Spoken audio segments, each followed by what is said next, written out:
Assalamualaikum warahmatullahi wabarakatuh.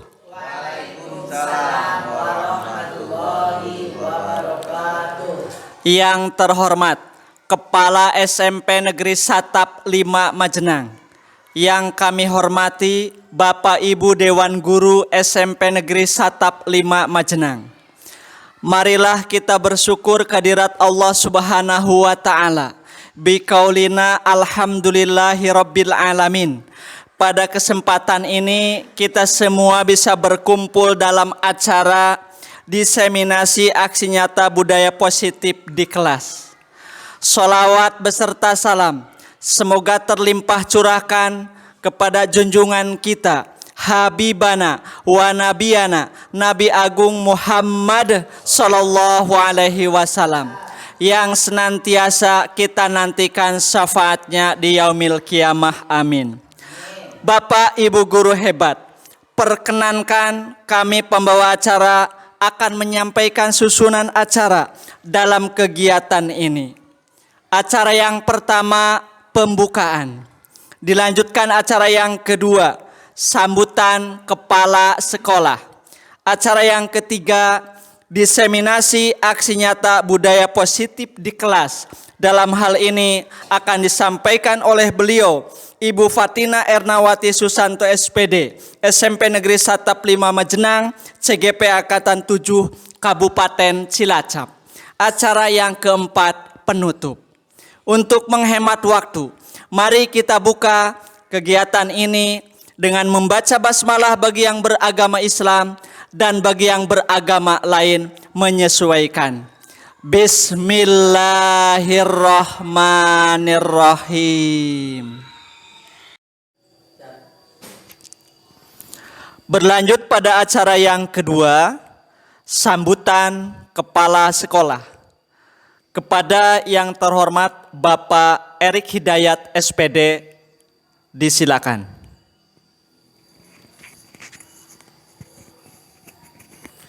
Assalamualaikum warahmatullahi wabarakatuh. Kepada yang terhormat Bapak Ibu Guru serta CGP Angkatan 7 Kabupaten Cilacap, pertama-tama marilah kita panjatkan puja dan puji syukur kehadirat Allah Subhanahu wa Ta'ala atas segala rahmat dan hidayahnya, sehingga pada kesempatan ini kita bisa bertemu dan berkumpul kembali dalam acara diseminasi budaya positif di sekolah kita. Dalam hal ini ada beberapa hal yang ingin saya sampaikan. Yang pertama, ucapan terima kasih kepada Bapak Ibu Guru yang sudah memenuhi undangan kami dalam acara diseminasi budaya positif di sekolah. Besar harapan saya setelah kegiatan ini kita semua bisa meningkatkan lagi penerapan budaya positif sehingga ada kemajuan di sekolah kita. Sekolah kita ibarat tanah yang diharapkan subur. Banyak cara untuk mewujudkannya dengan dirawat, disiram, dan lain-lain. Beberapa waktu ini sudah saya lihat banyak sekali perkembangan di sekolah kita, khususnya untuk peningkatan budaya positif. Pembentukan karakter juga sudah terlihat semakin meningkat. Pada kesempatan ini nanti Bapak Ibu Guru akan belajar bersama tentang filosofi Ki Hajar Dewantoro. Di sana nanti akan belajar juga tentang pendidikan yang sesuai kodrat alam dan kodrat zaman. Kemudian nanti juga Bapak Ibu Guru juga bisa belajar tentang nilai-nilai yang harus dimiliki oleh seorang pendidik. Pendidik yang berpihak kepada murid, pendidik yang mandiri, pendidik yang reflektif, pendidik yang kolaboratif, dan pendidik yang inovatif. Selain itu, Bapak Ibu guru nanti juga bisa belajar tentang manajemen perubahan dengan pola inquiry apresiatif, di mana terdapatnya di dalamnya itu nanti akan ada tahapan bagja, yaitu buat pertanyaan, ambil pelajaran, kemudian gali mimpi, selanjutnya jabarkan rencana dan atur eksekusi. Setelah itu nanti akan ada penerapan budaya positif. Penerapan budaya positif itu dimulai dari yang terkecil terlebih dahulu, yaitu apa? Peraturan kelas. Kemudian akan ditingkatkan menjadi keyakinan kelas. Setelahnya akan ditingkatkan lagi menjadi lingkungan positif. Setelah itu baru nanti akan terwujudnya budaya positif. Budaya positif itu ada beberapa macamnya. Ya, nanti akan dibahas juga tentang disiplin positif dan nilai-nilai kebijakan universal. Ada juga teori motivasi, hukuman, penghargaan, dan restitusi. Ada juga keyakinan kelas, kemudian kebutuhan dasar manusia, 5 posisi kontrol, dan segitiga restitusi. Nanti Bapak Ibu guru akan belajar bersama dan bisa membedakan antara perbedaan hukuman dan konsekuensi. Dalam pelaksanaan segitiga restitusi, nanti akan disampaikan 3 hal. Menstabilkan identitas, memvalidasi kesalahan, dan menanyakan keyakinan. Itu adalah urutan-urutan tentang segitiga restitusi.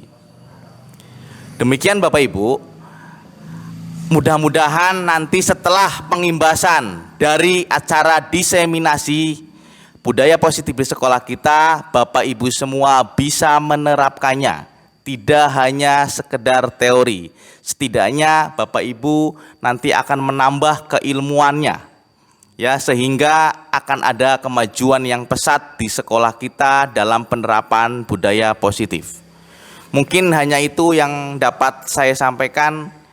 Kurang lebihnya saya mohon maaf. Billahi taufik wal hidayah. Wassalamualaikum warahmatullahi wabarakatuh.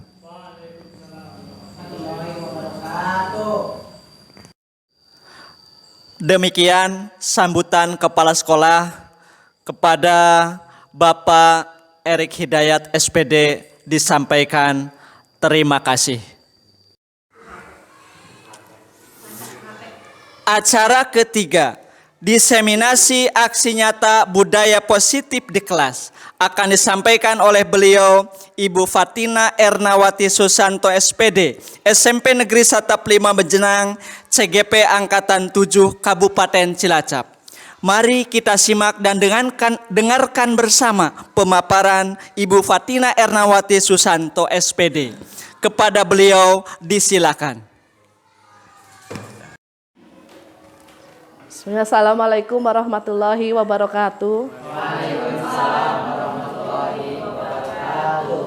Yang saya hormati Bapak Kepala SMP Negeri Satap 5 Majenang, yang saya hormati pula Bapak Ibu Dewan Guru SMP Negeri Satap 5 Majenang. Sebelumnya, marilah kita panjatkan puji syukur kehadirat Allah SWT karena pada hari ini kita bisa berkumpul dalam acara ini dalam kondisi sehat walafiat. Tak lupa pula salawat serta salam semoga selalu tercurah limpah kepada junjungan kita Nabi Muhammad SAW. Semoga kita mendapatkan syafaatnya di yaumil kiamah nanti. Allahumma amin. Bapak Ibu Guru, sebelumnya saya mengucapkan terima kasih atas kesediaannya untuk hadir dalam acara hari ini. Perkenankan saya berdiri di sini bukan karena saya merasa paling pintar, tapi karena saya mau berbagi sedikit apa yang sudah saya dapatkan. Pada kesempatan kali ini, saya akan menjelaskan tentang pemahaman dan pengalaman saya tentang penerapan budaya positif di kelas. Saya masuk ke kelas 164B1 dengan fasilitator Bapak Sudira SPD SD. dan pengajar praktek Bapak Cucu Heriana SPD MPD. Nah, konsep materinya ini Bapak Ibu, budaya positif. Untuk mewujudkan budaya positif, sebelumnya kita harus memahami ini dulu, 3 hal. Yang pertama, filosofi pendidikan Ki Hajar Dewantoro. Yang kedua, nilai dan peran guru penggerak. Yang ketiga, visi guru penggerak. Ini nilai dan peran juga visi memang untuk guru penggerak ya, tapi secara umum pun harus kita miliki sebagai pendidik. Kita mulai ya Bapak Ibu. Yang pertama, filosofi Ki Hajar Dewantoro, yaitu pendidikan yang berpihak pada murid. Menurut Ki Hajar Dewantoro, pendidikan adalah tuntunan di dalam hidup tumbuhnya anak-anak. Artinya bahwa hidup tumbuhnya anak itu terletak di luar kecakapan kita sebagai pendidik. Kita tidak bisa memaksakan anak di luar bakat dan minatnya. Terus, tujuan pendidikan menurut Ki Hajar Dewantoro itu adalah menuntun segala kodrat yang ada pada anak-anak agar mereka dapat mencapai keselamatan dan kebahagiaan yang setinggi-tingginya, baik sebagai manusia maupun sebagai anggota masyarakat. Jadi, pendidikan itu tidak hanya mentransfer ilmu, itu yang mungkin sering kita pahami dulu, mentransfer ilmu, tetapi lebih ke menuntun bakat dan minat yang sudah dimiliki anak. Ini juga yang kalau dulu kita memahami anak itu, kalau di teori tabula rasa, anak itu seperti kertas kosong. Nah, ternyata anak itu sudah memiliki potensi sendiri. Setiap anak, setiap individu itu unik, mempunyai potensi dan bakat minat masing-masing. Tinggal nanti kita sebagai pendidik menumbuhkan dan menggali potensi anak-anak tersebut. Trilogi pendidikan menurut Ki Hajar Dewantoro. Ini sudah tidak asing lagi ya Bapak Ibu. Ada 3. Yang pertama, Ing Ngarso Sungtulodo, Ing Madyo Mangunkarso, Tuturi Handayani. Ing Ngarso, ini kalau yang orang Jawa sih tahu pasti artinya. Ing Ngarso berarti di depan. Di depan kita harus memberikan contoh yang baik. Jadi kita memberi contoh, menjadi contoh malah, menjadi model. Tidak hanya menyuruh anak, jangan membuang sampah sembarangan, sementara kita membuang sampah sembarangan. Atau biasanya siswa yang putra, rambutnya dicukur rapi, tidak boleh panjang, tidak melebihi telinga. Tapi sementara bapak-bapak gurunya rambutnya cukurannya tidak rapi. Pasti anak-anak akan berpikirlah Pak gurunya juga kayak gitu. Jadi kita harus menjadi contoh. Yang kedua, Ing Madyo Mangun Karso, artinya Ing Madyo berarti di tengah. Di tengah kita harus bisa memberikan semangat dan motivasi. Jadi jangan melemahkan anak. Ketika anak memang mungkin mempunyai kelemahan atau kesulitan, bukan kita malah menghardik atau menyalahkan dan memarahi, tapi kita memberikan semangat bahwa setiap anak pasti punya bakat dan minatnya. Yang ketiga adalah Tut Wuri Handayani, artinya di belakang guru harus memberikan dorongan atau arahan. Selanjutnya, nih sebagai pendidik itu kita diibaratkan sebagai seorang petani. Jadi seorang petani itu hanya menanam padi dan hanya dapat menuntun tumbuhnya padi. Seorang petani ini tidak bisa mengubah yang tadinya bibitnya padi, terus kita berharap tumbuh menjadi jagung ataupun yang lainnya. Tapi yang bisa dilakukan, kita menyiapkan lahannya biar subur. Berarti kita perlu memupuk, perlu menyiram. Jadi kita hanya menggali, pertama menggali, karena mungkin bakat anak belum terlihat. Kita gali terus kita tumbuhkan secara optimal. Lanjut, yang berikutnya adalah nilai yang harus dimiliki oleh seorang pendidik. Ada 5 nilai yang harus dimiliki. Yang pertama yaitu berpihak pada murid. Yang kedua mandiri. Yang ketiga reflektif. Yang keempat kolaboratif, dan yang kelima inovatif. Berpihak pada murid. itu kira-kira artinya apa sih? Kita sudah berpihak kepada murid belum selama ini? Coba Bu Tati, berpihak pada murid kira-kira apa Bu Tati? Menyediakan pendidikan yang bisa mengcover bakat dan minat siswa. Ya, menyediakan pendidikan yang bisa mengcover bakat dan minat siswa. Jadi intinya berpihak pada murid itu apapun yang kita lakukan di dunia pendidikan adalah untuk kepentingan siswa, untuk kepentingan anak, menghamba kepada anak. Itu yang pertama. Yang kedua adalah mandiri. Mandiri. Apa itu mandiri? Mandi sendiri. Mandi sendiri. Mandi sendiri. Mampu berdiri di atas kaki sendiri. Berdikari ya. Mandiri berarti mendorong diri sendiri untuk melakukan perubahan. Mandiri itu berarti juga adalah belajar sepanjang hayat. Jadi kita belajar itu tidak hanya ketika di sekolah, tidak hanya ketika mungkin setelah kita lulus pun kita bisa belajar. Anak-anak pun tidak hanya di sekolah, tetapi bisa di luar tetap belajar. Belajar sepanjang hayat, walaupun kita sudah sebagai guru, tapi kita juga harus tetap belajar. Harus mengikuti pengembangan diri, pelatihan, walaupun tidak ditugaskan oleh sekolah ataupun dinas. Jadi mandiri, kita mengikuti pelatihan karena dorongan dari dalam diri sendiri. Yang ketiga adalah reflektif. Reflektif dari kata refleksi. Refleksi itu apa sih? Ngaca. Ngaca. Ya. Kalau di matematika refleksi itu juga artinya pencerminan. Berarti bercermin. Bercermin berarti di sini kita bersikap terbuka. Kita melihat kesalahan kita di mana. Terus setelah itu kita perbaiki. Kita menerima saran tidak hanya dari sesama rekan guru ataupun dari bapak kepala sekolah, tapi juga dari siswa. Itu malah yang penting, dari siswa. Terus dari warga sekolah juga bisa yang di luar, misalkan komite ataupun dari orang tua. Yang penting malah dari siswa ya. Jadi ketika kita pembelajaran tidak hanya di akhir refleksi itu, tapi bisa di tengah. Kita bisa tanyakan ke anak, apa sih yang sudah dipahami? Terus senang nggak ketika pelajaran? Apa yang didapatkan? Apa yang perlu diubah? Apa yang diinginkan untuk kedepannya? Pembelajarannya mau seperti apa? Itu juga bentuk refleksi. Jadi itu perlu kita tanyakan ke anak. Selanjutnya adalah kolaboratif. Kolaboratif itu berarti membangun hubungan yang positif dengan semua pihak. Berkolaborasi di sekolah, kita berkolaborasi dengan rekan sejawat, dengan kepala sekolah, dengan siswa, ataupun dengan semua warga sekolah yang lain lah. Dengan orang tua juga kita harus berkolaborasi. Yang berikutnya itu adalah inovatif. Inovatif berarti selalu berusaha menemukan ide atau gagasan segar dan tepat guna untuk kemajuan pendidikan. Ini juga perlu inovatif. Karena kalau kita tidak inovatif, yang saya rasakan sendiri juga sebagai guru pun kadang saya merasa bosan.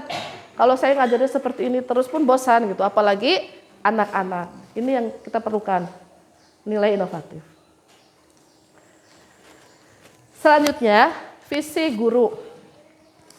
Visi memang belum terjadi saat ini, namun begitu kuat kita inginkan untuk terwujud di masa depan. Jadi visi itu seperti apa ya?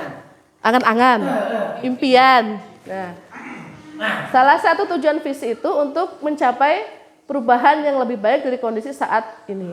Visi itu membantu untuk melihat kondisi saat ini sebagai garis start dan membayangkan garis finish. Garis finish seperti apa nanti yang ingin dicapai. Jadi kondisi kita sekarang seperti apa, nanti angan-angan kita itu seperti apa. Angan-angan siswa kita nanti seperti apa setelah lulus atau mungkin ketika sekolah di sini harapannya siswa kita mungkin menjadi siswa yang cerdas atau religius dan sebagainya. Itu merupakan visi atau tujuan.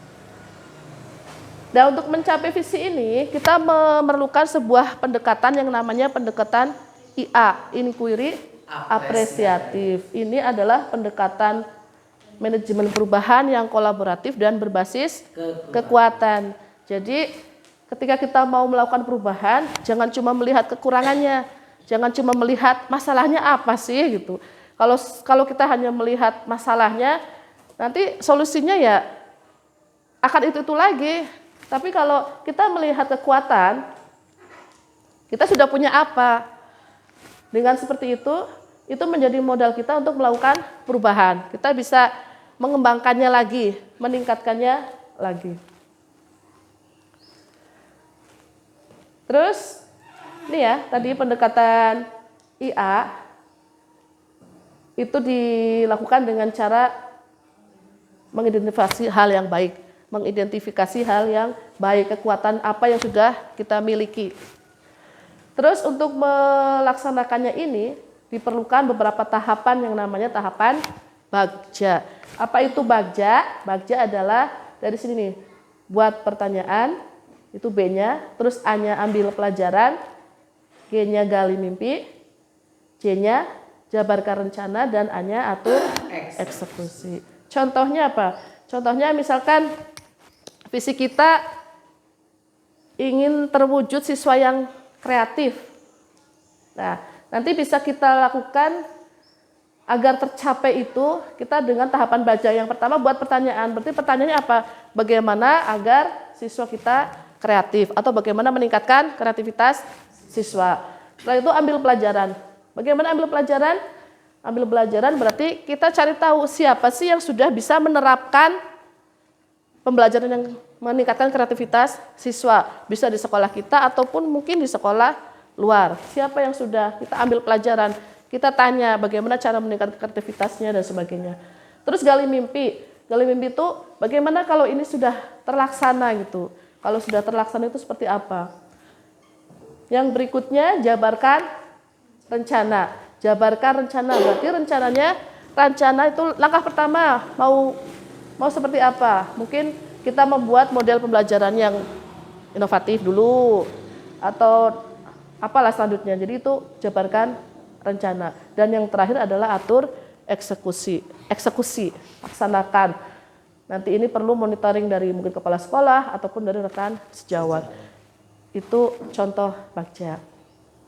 Kita lanjutkan. Nah, sekarang ini poin pentingnya ya Bapak Ibu, budaya positif. Budaya positif. Setelah kita memahami filosofi pendidikan Ki Hajar Dewantoro, kita sudah memiliki nilai guru tadi, terus juga visi kita sudah paham. Nah, nanti baru kita bisa mewujudkan budaya positif di sekolah. Nih, budaya positif lingkupnya dari yang paling kecil, yaitu ini peraturan kelas. Untuk mewujudkan budaya positif, kita mulai dengan membuat peraturan kelas. Jadi di kelas-kelas dulu.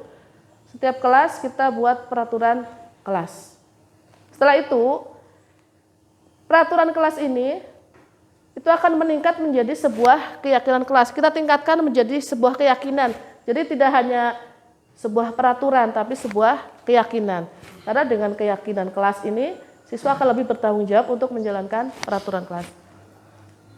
Setelah setiap kelas mempunyai keyakinan kelas, nanti akan terbentuk lingkungan yang positif. Karena masing-masing kelas, berarti setiap siswa kan sudah mempunyai keyakinan masing-masing, akan terbentuk lingkungan yang positif. Nah, lingkungan yang positif ini lama-lama akan menjadi sebuah budaya positif. Jadi memang dari skup yang paling kecil adalah kelas.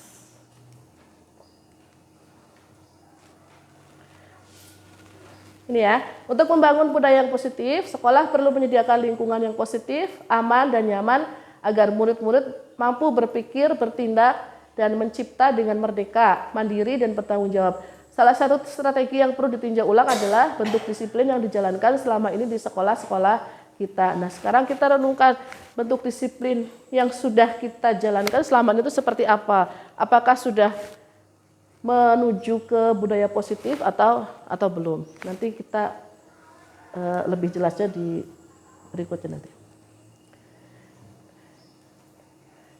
Di materi ini, budaya positif, ada beberapa poin yang penting. Yang pertama, disiplin positif dan nilai-nilai kebajikan universal. Yang kedua, teori motivasi, hukuman, penghargaan, dan restitusi. Terus keyakinan kelas. Berikutnya, tentang kebutuhan dasar manusia dan dunia yang berkualitas. Terus 5 posisi kontrol dan segitiga restitusi. Nah, mulai yang pertama, pendekatan teori kontrol. Nah, Bapak Ibu coba lihat ini, cobalah buka. Coba sekarang Bapak Ibu semuanya saja kepalkan salah satu tangan Anda. Coba Anda bayangkan bahwa Anda menyimpan sesuatu yang sangat berharga dalam kepalan tangan Anda. Jadi Anda perlu menjaga sekuat tenaga karena penting untuk kehidupan Anda. Coba sekarang kita kepalkan salah satu tangan, terus bayangkan ada seseorang yang mau mengambil atau mau membuka kepalan tangan kita. Ini bisa dengan membujuk, menghardik, mengintimidasi, memarahi, bisa menggoda, menggelitik, bahkan menawari Anda uang agar bersedia membuka kepalan tangan. Nah sekarang kira-kira gitu setelah dibayangkan ini, kira-kira kalau Budia mau dibuka nggak Budia? Tidak. Walaupun dihardik, diancam, bertahan. Dikasih uang nggak mau? Uang nggak. Kalau Pak Dasman mau dibuka? Tadinya sih kalau mau dikasih uang mau, tapi uangnya kayaknya dikasihnya sedikit deh. Kurang banyak. Kurang banyak. Nggak mau. Kalau digelitik? Aduh marah nanti. Yakin bertahan kalau digelitik? Enggak, tetap bertahan, akan mempertahankan sesuatu yang berharga bagi saya. Ya, terima kasih ya Bapak Ibu. Jadi tadi ketika kita mengepalkan tangan, ternyata semuanya jawabannya tidak dibuka ya. Bertahan, yakin ya. Padahal ya sebenarnya sih mau dibuka ataupun tidak, ya pasti ada lah yang nanti pada akhirnya itu dibuka. Karena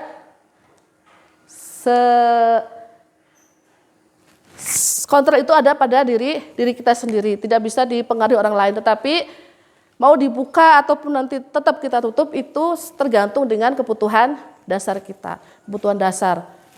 Jadi bisa juga nanti akhirnya kita terbuka karena memang membutuhkan kebutuhan dasar itu. Yang pasti kontrol diri ada pada diri kita. Terus selanjutnya, nah ini pendekatan teori kontrol. Jadi kenapa budaya positif itu perlu pendekatan teori kontrol? Kalau sebelumnya kan teorinya itu stimulus respon. Nah, bagaimana nanti kita mengubah dari ini stimulus respon menjadi teori kontrol? Kita lihat perbedaannya ya.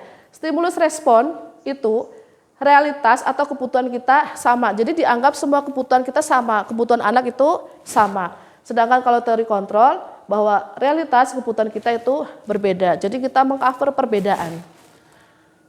Terus kalau stimulus respon, semua orang melihat hal yang sama. Jadi semuanya ya sama. Kalau setiap orang memiliki gambaran yang berbeda, ini pada teori kontrol. Terus stimulus respon, kita mencoba mengubah orang agar berpandangan sama dengan kita. Intinya ya sama, suruh sama gitu. Kalau teori kontrol, kita berusaha memahami bahwa pandangan orang lain tentang dunia. Jadi kita memahami bahwa pandangan orang itu pasti berbeda tentang dunia. Terus pada stimulus respon, perilaku buruk itu dilihat sebagai suatu kesalahan. Jadi ketika anak berbuat buruk, yaitu merupakan suatu kesalahan. Padahal sebenarnya semua perilaku itu memiliki tujuan. Ada tujuan, ada alasan. Nah ini yang harus kita tahu. Terus pada stimulus respon, orang lain itu bisa mengontrol saya. Jadi ada stimulus, ada respon, ini bisa dikontrol. Sementara kalau teori kontrol ternyata hanya Anda yang bisa mengontrol diri Anda. Dan Anda juga tidak bisa mengontrol orang lain. Terus ini ya, kalau stimulus respon, pemaksaan ada pada saat bujukan gagal. Jadi ketika membujuk gagal, akhirnya dipaksa. Kalau stimulus respon, itu dengan kolaborasi, dengan konsensus, dengan diskusi secara baik-baik. Dan nanti akan menciptakan pilihan baru, jalan keluar yang baru. Terus pada stimulus respon, model berpikirnya itu menang kalah. Jadi kalau saya menang, ya yang lain harus kalah. Sedangkan pada teori kontrol, itu berpikirnya adalah menang, win-win solution. Jadi kita itu bisa menang tanpa yang lain kalah, sama-sama menang, sama-sama menguntungkan. Nah ini perbedaannya, maka untuk mewujudkan budaya positif, kita perlu pendekatan teori kontrol. Ini sangat positif memang ya. Nah, sekarang pengertian disiplin. Disiplin. Coba Pak Rohyadi mungkin. Selama ini kalau kita mendengar kata disiplin itu mikirnya kemana sih? Ketepatan waktu. Ketepatan waktu. Terus Bu Dani?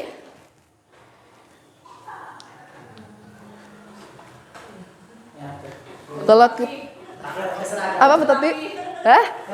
Baju rapi, tertib, taat peraturan. Nah, jadi selama ini kalau ada kata disiplin, pasti yang terbayang itu harus tertib, taat peraturan, harus rapi dan sebagainya.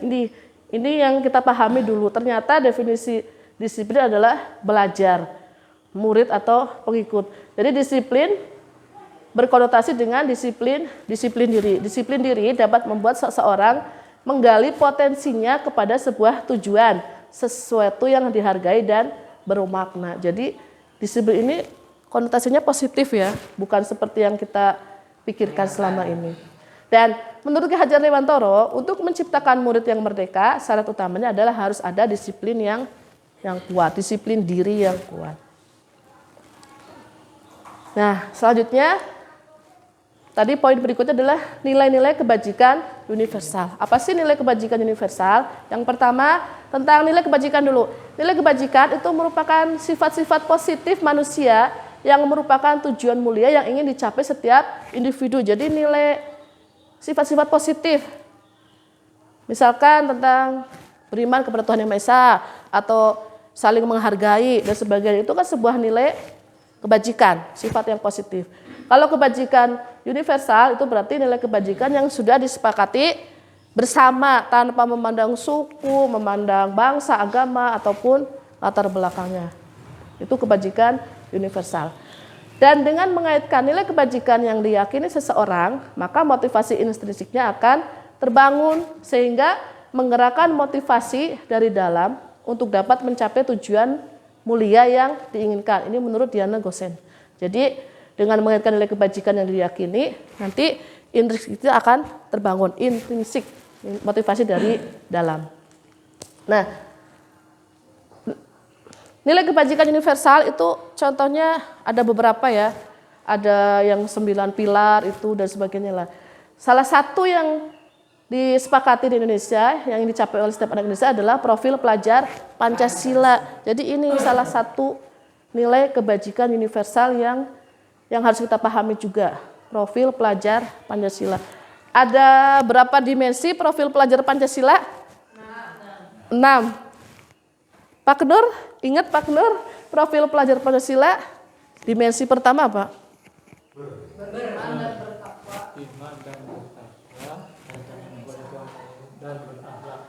Beriman dan bertakwa kepada Tuhan Yang Maha Esa dan berakhlak mulia. Terus dimensi berikutnya? Budia. Pak Dasman lah. Bergotong royong. Kreatif. Terus?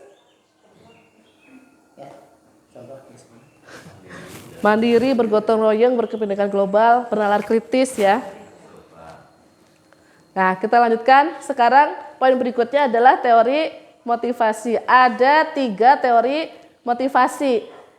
Yang pertama yaitu untuk menghindari ketidaknyamanan atau hukuman.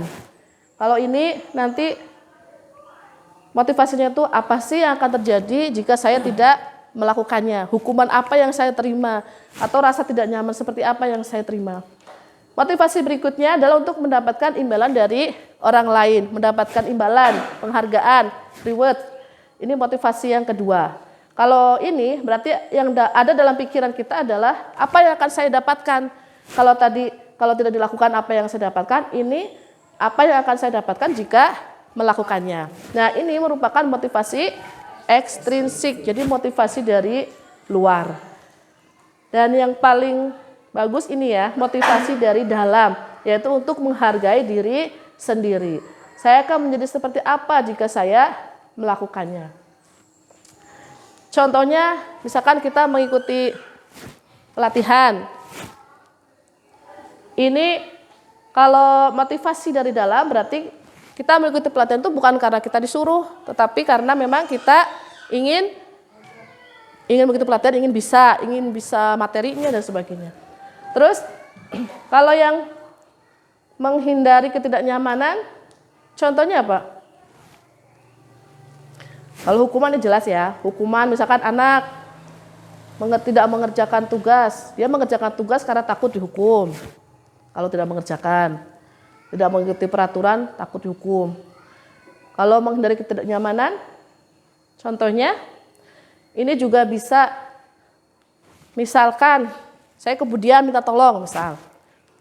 Sebelumnya saya sudah pernah menolong Budia, jadi ketika saya minta tolong ke Budia, padahal Budia sebenarnya nggak ingin menolong ya Budia, tapi karena kemarin Bu Eros sudah nolong saya, jadi saya nggak enak nih gitu. Nah ini juga merupakan motivasi ini ya, karena tidak nyaman. Kalau tidak enak, rasa tidak enak kan tidak nyaman.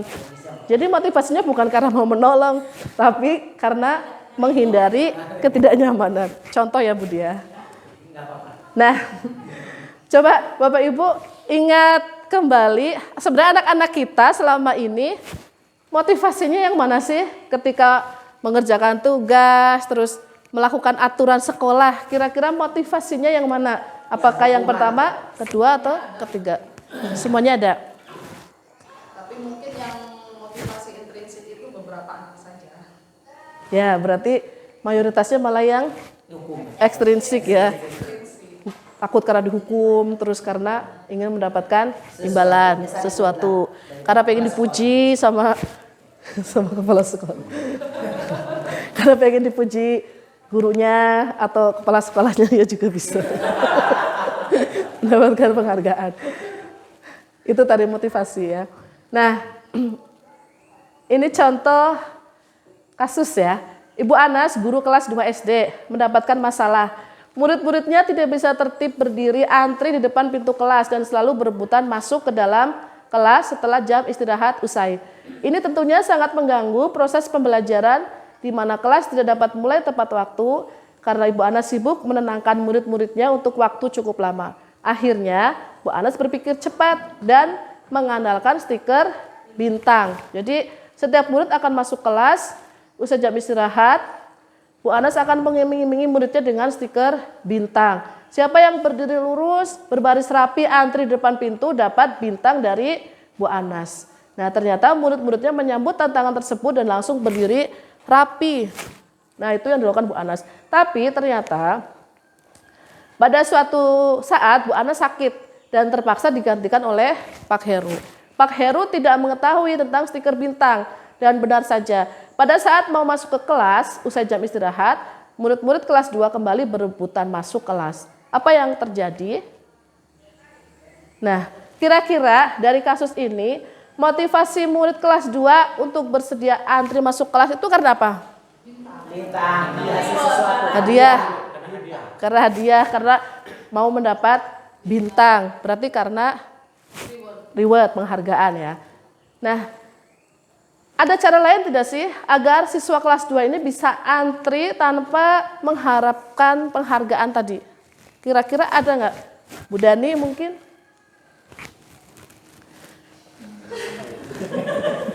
Biar anak ini bisa antri tapi tanpa diiming-imingi penghargaan. Kira-kira diapakan Bu Dani? Dibiasakan. Pembiasaan ya. Pembiasaan, terus kita kasih tahu kalau tidak antri nanti akibatnya seperti apa, bisa tubrukan, bisa ada yang sakit, jatuh dan sebagainya. Nah ternyata dari kasus ini kita pahami bahwa pemberian rewards itu tidak efektif ya. Selama ini kan kita taunya pemberian reward itu baik, positif lah, ternyata ada di sisi negatifnya. Nah, ini kita lanjutkan masih ke pemberian reward atau penghargaan. Ternyata penghargaan itu menghukum. Bagaimana bisa ini? Penghargaan menghukum.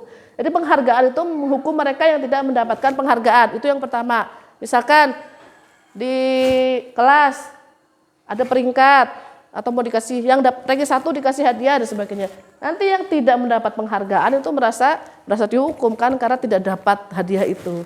Terus Memberikan penghargaan dan hukuman adalah hal yang sama karena keduanya mencoba mengendalikan perilaku seseorang. Ini sama dengan memberikan hukuman, cuma kalau hukuman itu sifatnya menyakitkan, mungkin kalau penghargaan tuh hal yang enak yang Menyakitkan bagi yang berbeda. nah, menyakitkan bagi yang tidak mendapatkan tadi ini ya, menghukum. Merasa rendah diri yang tidak dapat, jadi menghukum yang lain juga. Terus karena orang pada dasarnya tidak suka dikendalikan, ini penghargaan pun lama-lama jadi kayak hukuman gitu. Jadi saya tuh mau misalkan berangkat gasik karena mau mendapatkan reward, lama-lama tuh jadi kayak hukuman juga. Berat karena kan pengennya dapat penghargaan. Terus jadi itu berarti kita masih dikendalikan oleh luar, oleh orang lain yang memberikan reward tadi. Terus jika suatu penghargaan diharapkan namun Anda tidak mendapatkannya, Anda akan merasa dihukum. Jadi yang biasanya kalau misalkan anak bisa menjawab dikasih permen. Nah, ternyata besoknya lagi suatu saat mungkin tidak dikasih permen. Kan anak jadi merasa kecewa, dihukum juga. Lah udah capek-capek jawab kok nggak dikasih permen. Nah, ini juga motivasi yang masih ekstrinsik. Jadi penghargaan adalah menghukum. Selanjutnya kita masuk ke hukuman dan konsekuensi. Hukuman itu tindakan yang tidak terencana atau tiba-tiba untuk membuat tidak nyaman dan bersifat satu arah tanpa melalui suatu kesepakatan. Hukuman yang diberikan bisa berupa fisik maupun psikis. Murid disakiti oleh suatu perbuatan atau kata-kata. Jadi hukuman itu tindakan yang tidak terencana. Jadi belum disepakati sebelumnya. Misalkan anak datang terlambat. Nah, terus kita langsung marah atau tiba-tiba ini mau diapain nih? Dikasih hukuman apa? Disuruh bersihkan kamar mandi misalkan. Jadi itu tiba-tiba anak pun nggak tahu kalau terlambat ternyata akan dikasih hukuman seperti itu. Dan menyakiti anak itu sudah pasti. Kalau dimarahi ya pasti psikisnya dia akan merasa malu, rendah diri, pokoknya tidak nyaman lah. Fisik, kalau hukumannya fisik ya pasti akan menyakiti fisik anak. Terus kalau konsekuensi itu tindakan yang sudah terencana atau sudah disepakati oleh murid dan guru. Ini biasanya bisa berdasarkan suatu data yang umumnya dapat diukur. Ada ukurannya berapa menit. Misalkan konsekuensi. Kalau kamu terlambat 10 menit, nanti berarti konsekuensinya tinggal 10 menit untuk menyelesaikan pelajaran. Jadi ada terukurnya 10 menit misalkan. Itu contoh hukuman dan konsekuensi. Tahu perbedaannya ya Bapak Ibu? Kita lanjut ke restitusi. Apa itu restitusi? Nah, ini juga hal baru yang saya dapatkan ya. Restitusi. Apa sih restitusi? Restitusi adalah proses menciptakan kondisi bagi murid untuk memperbaiki kesalahan mereka sehingga mereka bisa kembali pada kelompok mereka dengan karakter yang lebih kuat. Restitusi juga merupakan kolaboratif yang mengajarkan murid untuk mencari solusi untuk masalah mereka. Membantu murid berpikir tentang orang seperti apa yang mereka ingin menjadi tujuan mulia dan bagaimana mereka harus memperlakukan orang lain. Jadi restitusi itu menciptakan kondisi agar anak itu bisa memperbaiki kesalahannya. Anak itu bisa mencari solusi atas kesalahannya. Itu restitusi. Tidak harus anak disalah-salahkan, tidak anak harus dimarah-marahi, tapi biarkan anak itu sadar dengan kesalahannya sendiri. Kita buat anak sadar bahwa emang dia melakukan kesalahan. Terus solusinya seperti apa kalau sudah seperti ini? Itu restitusi. Nah, ini tadi sudah dijelaskan ada hukuman, ada konsekuensi, ada restitusi. Ini perbedaannya di sini ya Bapak Ibu. Hukuman itu merupakan identitas gagal. Kalau konsekuensi dan restitusi ini identitas sukses. Perbedaannya tadi sudah jelas, kalau hukuman itu pasti sesuatu yang menyakitkan harus terjadi. Jadi ketika anak berbuat salah, kalau kita mau ngasih hukuman ya pasti ini anak harus disakiti. Baik dari omongan kita ataupun dari hukuman fisik, itu pasti menyakitkan. Tapi kalau konsekuensi, sesuatu harus terjadi ya karena sudah ada kesepakatan ketika anak melanggar aturan, maka konsekuensinya harus ini. Jadi memang harus terjadi.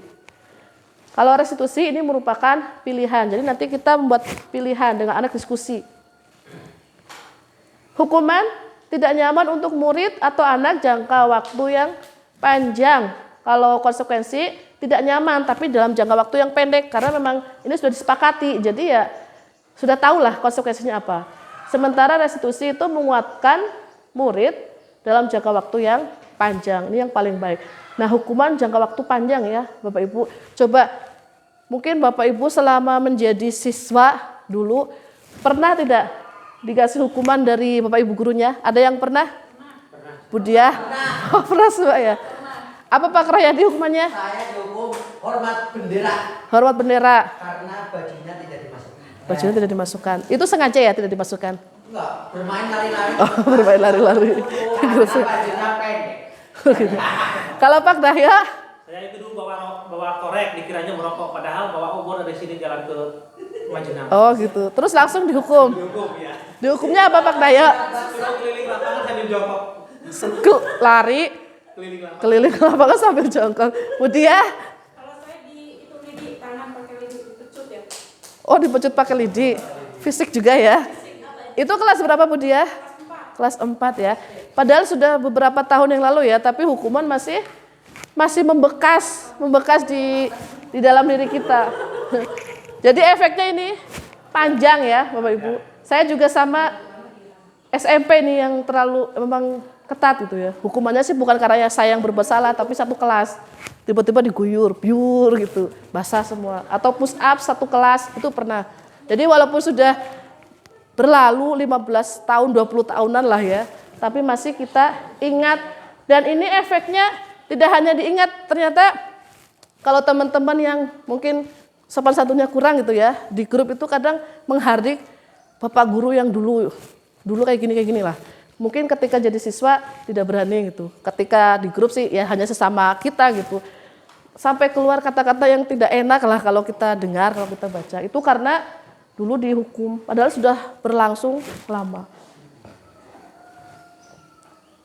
Pak Dahyok juga sama ya Pak Dahyok. Itu waktu SMA. sudah berlangsung beberapa tahun ya, puluhan tahun. Tapi masih ingat. Dengan guru yang menghukum masih ingat ya? Masih ingat. Tapi tidak menyumpahi kan Pak Dahyok? Tidak. Kalau teman saya ada yang sampai lah kata-katanya kasar lah di grup. Mau ngatai guru, itu kayak gini gitu. Nah itu hukuman. Jadi jangka waktu panjang itu masih teringat. Jadi kita belajar juga dari pengalaman kita ya. Kalau dulu kita dihukum, Bu Diah kelas 4 SD, sekarang sudah umur berapa tahun, udah berapa tahun. Udah, itu masih ingat gitu, masih membekas. Berarti anak kita pun sama gitu. Kalau kita kasih hukuman sekarang, nanti anak kita sudah punya anak, bahkan punya cucu masih ingat gitu. Jadi hukuman itu memang membekas dan negatif ya. Terus hukuman ini korban mendapatkan keadilan. Terus kalau konsekuensi korban bisa diabaikan. Kalau restitusi korban mendapatkan ganti. Ini mendapatkan ganti. Kalau ini kan diabaikan. Korban diabaikan. Yang penting kalau kamu misalkan ke teman mengganggu teman, berarti konsekuensinya apa? Sesuai dengan kesepakatan. Ya udah itu. Korban yang diganggu diabaikan gitu, tidak dipikirkan gitu. Kalau ini konsekuensi. Jadi pokoknya aturannya apa, konsekuensinya apa. Terus tadi hukuman ini murid akan tersakiti udah pasti karena hukuman itu menyakiti anak. Sedangkan kalau konsekuensi murid dibuat tidak nyaman. Ya hanya tidak nyaman karena memang anak sudah tahu kalau melanggar aturan ini konsekuensi ini sudah tahu. Pasti tidak nyaman, tapi tidak sampai tersakiti seperti ini. Kalau restitusi anak mendapatkan penguatan karena restitusi itu kan membuat anak sadar akan kesalahannya. Perilaku pasif agresif meningkat, sedangkan ini penguatan hanya bertahan dalam jangka waktu yang pendek. Kalau restitusi masalah terpecahkan. Jadi konsekuensi penguatannya itu hanya dalam jangka waktu yang pendek. Nanti setelah itu ya sudah selesai itu. Dia melanggar konsekuensinya ini. Besok lagi ya mungkin kayak gitu lagi, selesai. Kalau restitusi, masalahnya terpecahkan. Jadi ketika anak mungkin masalahnya karena nyontek misalkan, nanti akan terpecahkan. Anak akan mencari cara atau solusi bagaimana biar tidak mencontek lagi. Itu ada solusinya. Tidak hanya kita kasih hukuman tapi tidak ada solusi. Anak datang terlambat langsung kita hukum. Itu kan tidak ada solusi. Bagaimana agar anak tidak terlambat lagi? Anak juga tidak tahu. Terus sistem tidak akan berjalan bila murid tidak takut. Ini kalau hukuman. Jadi untuk anak-anak yang sudah tidak takut dihukum, ya sistem tidak akan berjalan. Anak yang sudah tidak takut, misalkan kalau tidak mengerjakan tugas, nanti dihukum lari lapangan. Kalau anaknya sudah tidak takut lari lapangan, ya sudah. Sudah kebal, ya. Jadi sudah tidak berarti ini. Peraturan kayak gini tidak berarti lagi. Terus kalau pada konsekuensi itu memerlukan monitoring dan supervisi terus-menerus. Jadi konsekuensi itu monitoring karena memang ada kesepakatan aturannya seperti ini, konsekuensinya seperti ini. Jadi harus terus dilihat nih. Anak melanggar ini berarti konsekuensinya ini dan seterusnya. Capek sendiri malah ini ya. Sedangkan restitusi itu murid belajar bertanggung jawab untuk perilakunya. Jadi murid bertanggung jawab karena sudah dibuat sadar dulu akan kesalahannya, terus sudah tahu bagaimana solusinya. Hukuman berlaku hanya pada sebuah institusi, tidak berlanjut pada kehidupan nyata. Kalau konsekuensi membantu penerapan mengikuti peraturan dalam masyarakat. Sedangkan restitusi fokus pada pemecahan masalah dalam jangka waktu yang panjang. Jadi hukuman ini hanya berlangsung, maksudnya hanya di, ya misalkan di sekolah melanggar aturan itu dihukum, ya udah selesai. Anak itu tidak akan terbawa ke dunianya dia harus seperti apa kalau ada masalah seperti ini, tidak akan terbawa. Sementara kalau konsekuensi ini bisa mengikuti peraturan dalam masyarakat, membantu. Jadi anak sudah terbiasa itu dengan ada peraturan seperti ini, konsekuensi seperti ini. Nanti di masyarakat pun sudah terbiasa mengikuti aturan di masyarakat. Sedangkan restitusi ini fokusnya pada pemecahan masalah. Jadi itu ya, hukuman ini anak itu nanti jadi membenci peraturan karena kalau ada peraturan itu akan tidak dilakukan, itu akan dihukum. Kalau konsekuensi, anak akan menghormati peraturan karena sudah disepakati ada peraturan ini, konsekuensinya ini. Jadi anak akan lebih menghargai, menghormati peraturan. Sementara kalau restitusi, murid akan menghormati dirinya dan orang lain. Jadi setelah restitusi ini, anak itu jadi bisa menghargai dirinya.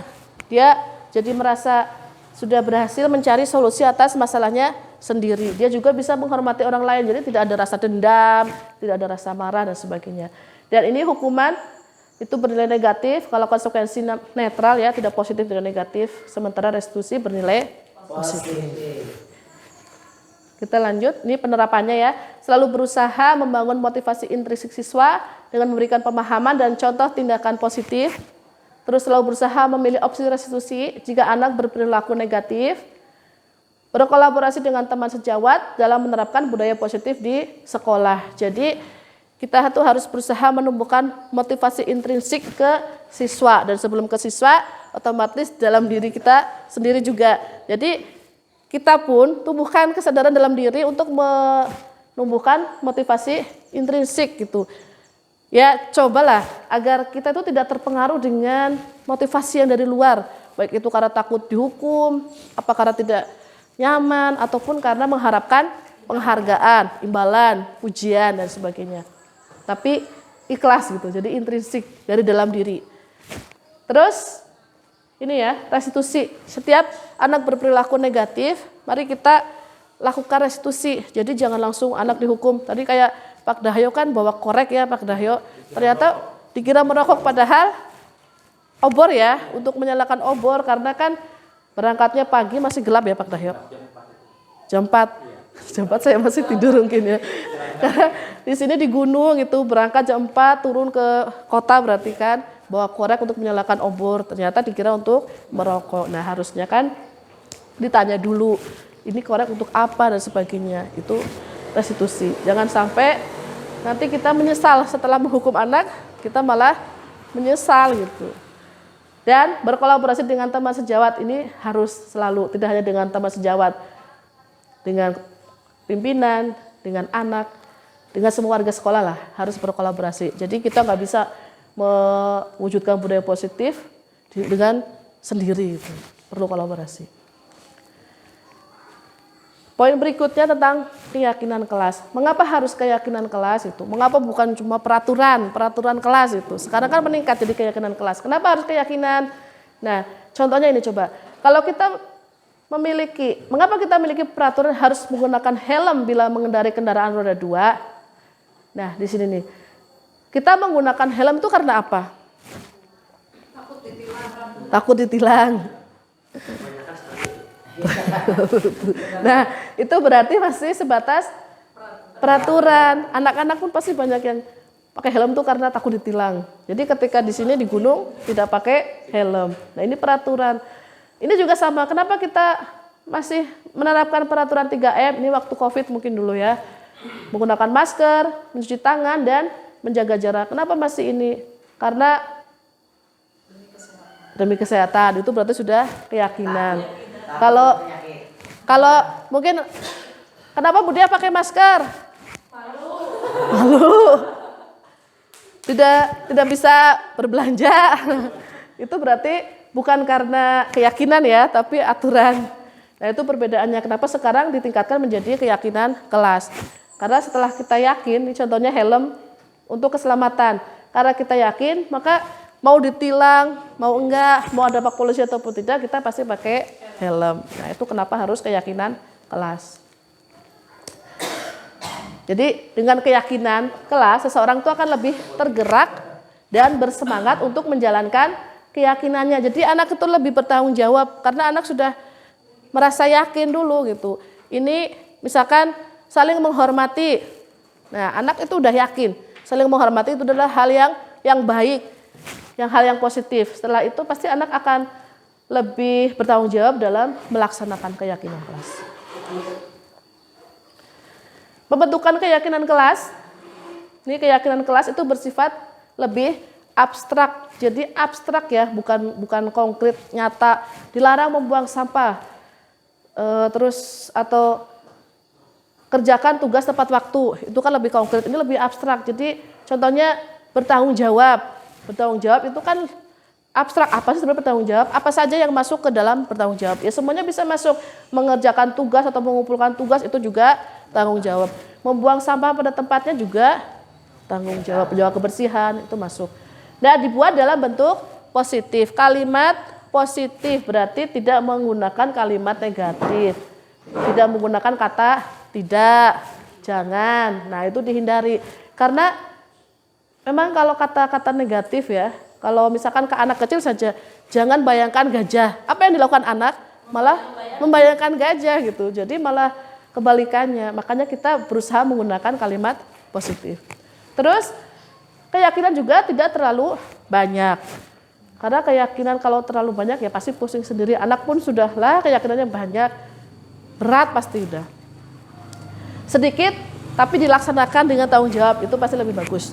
Terus berupa pernyataan-pernyataan yang universal, yang umum.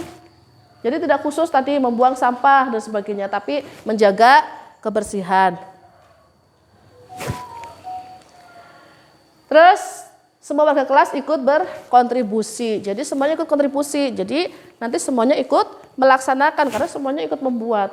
Kalau cuma satu yang membuat, nanti yang lain nggak ikut melaksanakan. Prosedur pembentukan kelas, ini yang sudah saya lakukan kemarin di kelas 9. Yang pertama itu setiap anak menuliskan keyakinannya masing-masing, bebas. Dia mau menuliskan apapun silakan yang mau dia tuliskan. Terus setelah itu ditempel di depan, semuanya ditempel. Setelah itu kita bacakan satu-satu, kita rangkum, kita sederhanakan yang sama, ya kita ambil 1 poin saja. Terus kalimatnya juga kalau yang masih menggunakan negatif, jadi kita ubah ke positif. Setelah itu kita sepakati. Nah, dari 34 siswa, kemarin disepakati ada 6 keyakinan kelas. Setelah itu kita dokumentasikan di sini nih, ditempel di kelas. Lanjut ya, ini refleksi. Anak lebih antusias melaksanakan keyakinan kelas. Jadi karena dia sendiri yang membuat, anak itu akan menjadi antusias, lebih bertanggung jawab. Terus anak tidak masuk dalam curah pendapat, tidak dapat menyalurkan gagasannya. Jadi yang tidak masuk itu tidak dapat menyalurkan gagasannya. Mungkin yang tidak berangkat waktu itu, tapi ada tindak lanjutnya.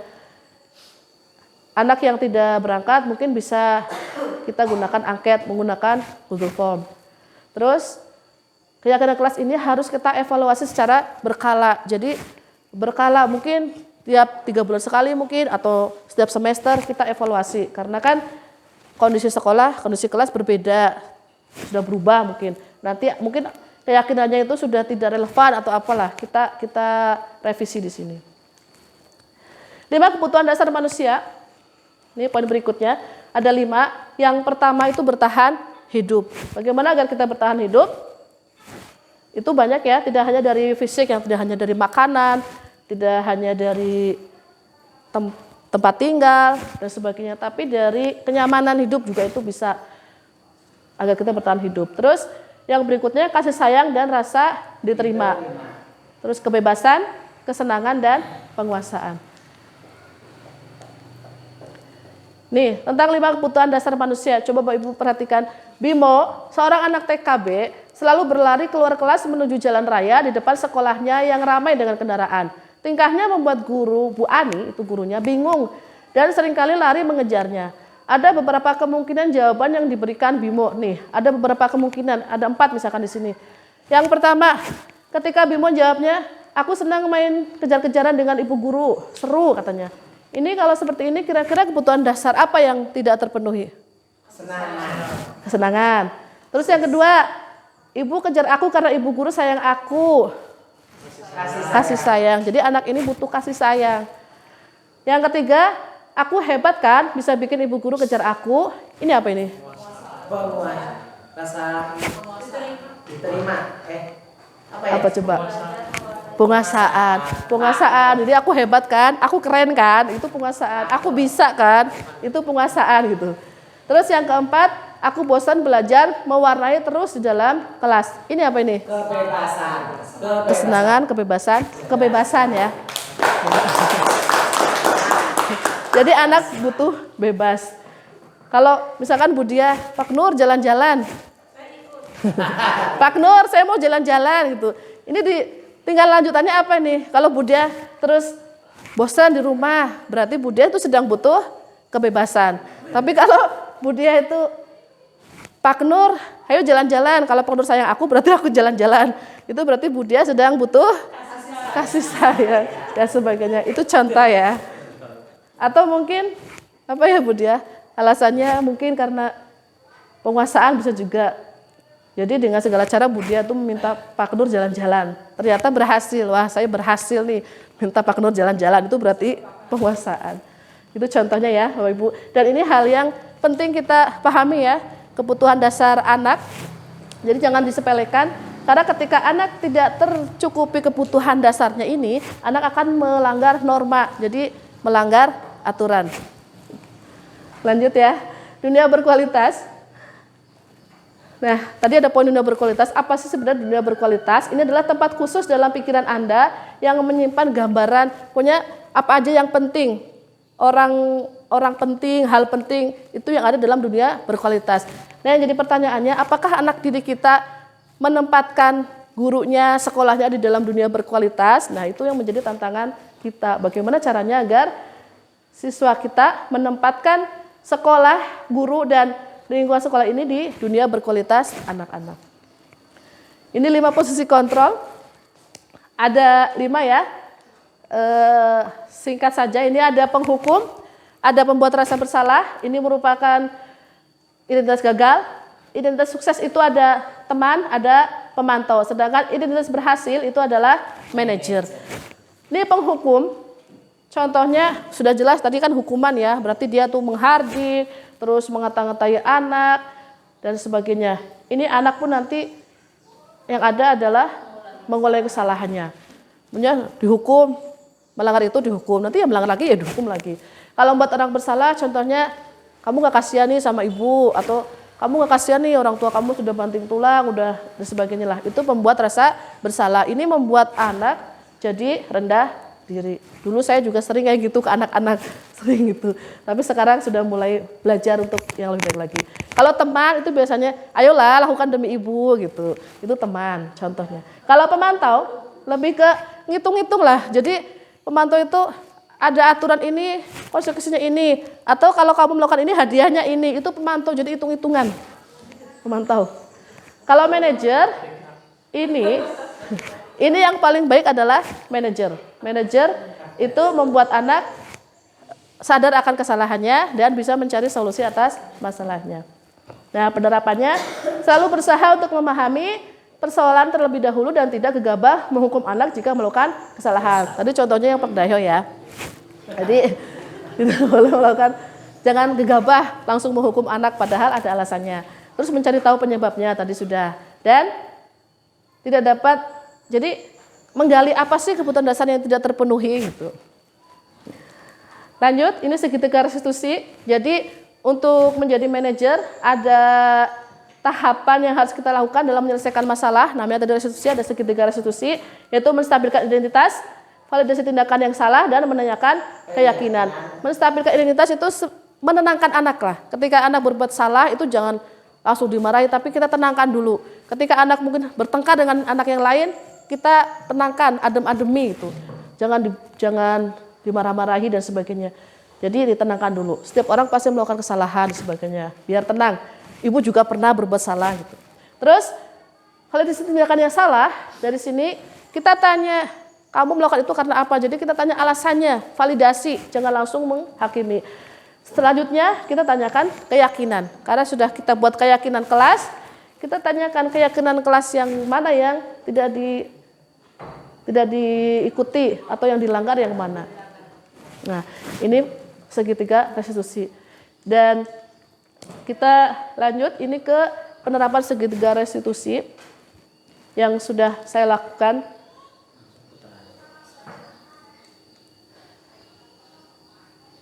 Pada salah satu siswa ya, bisa disimak sebentar.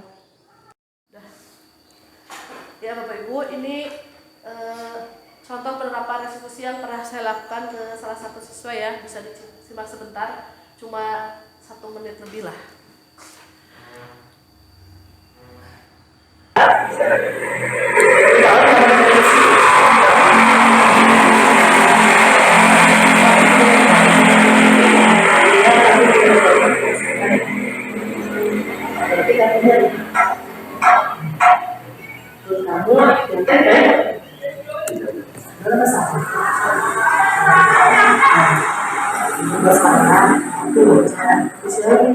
Ibu juga sama, kita berbuat salah.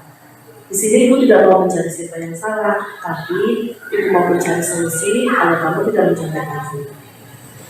Iqbal, kamu mencapai pasti punya alasan kan? Coba ceritakan alasannya. Tidak bisa menjaga sendiri, kembali tidak belajar. Kenapa tidak belajar? Main. Jadi karena kamu tidak belajar, itu tidak bisa menceritakan soal ya.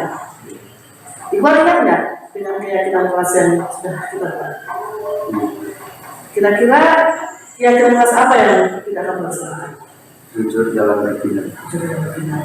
Kamu yakin jujur itu baik? Penting bagi kita ya. Nah, karena kamu yakin, sekarang dalam perilaku mencoba yang baik ini apa yang kamu lakukan? Belajar dengan serius, mengerjakan semuanya, dan berdoa kepada Allah. Apakah kamu mulai? Mulai. Mulai hari ini. Jadi mulai hari ini ya, kalau kamu melakukan perubahan, ibu percaya Allah pasti bisa melakukan perubahan itu. Jadi nanti kedepannya kamu juga bisa. Terima kasih banyak, silakan kembali ke kelas ya. Ya, itu tadi ya Bapak Ibu contoh restitusi, yaitu hanya sederhana lah. Nanti Bapak Ibu pasti akan lebih bisa lagi melakukan restitusi setiap anak melakukan kesalahan. Mungkin itu dari saya tentang pemaparan budaya positif di kelas. Semoga apa yang saya sampaikan tadi bisa bermanfaat baik bagi Bapak Ibu guru ataupun bagi saya sendiri. Semoga kita bisa mewujudkan budaya positif di sekolah kita. Dari saya, bila ada kata-kata yang kurang berkenan, saya mohon maaf. Akhirul kalam. Wassalamualaikum warahmatullahi wabarakatuh. Waalaikumsalam warahmatullahi wabarakatuh.